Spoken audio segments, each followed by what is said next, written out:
আচ্ছা আপু, আপনার পানির বোতলের দাম কত? স্যার 20 টাকা কইরা। হয়েছে কি আপু, আমার কাছে মাত্র 20 টাকাই আছে। আমরা দুজনই তৃষ্ণার্ত। আপনি কি আমাদের দুটা বোতল দিবেন একটা বোতলের দামে? স্যার আপনি কি যে কোন, মজা করেন তাই না? আপনাকে দেখে তো অনেক বড় লোক মনে হইতেছে। না আপু, আমরা একটু মজা করছি না।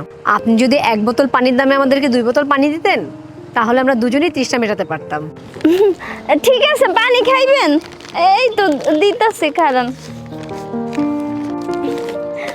এলাম স্যার, এলাম আপা।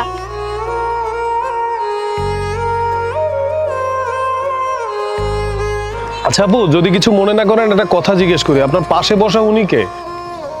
স্যার উনি আমার আব্বা। আপনার আব্বা? আপনার আব্বাকে নিয়ে তো আপনি এখানে ভিক্ষা করছেন না, আপনি পানি বিক্রি করছেন।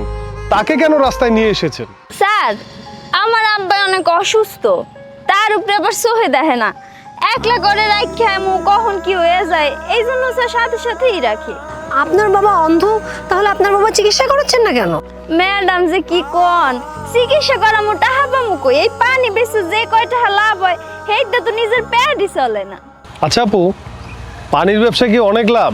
না না স্যার, আপনি যেমনি কইতাছেন আমাকে কোনো লাভ নাই, একটা পানি বেচলে 2-3 টাকা লাভ হয়। তাহলে আমাদের যে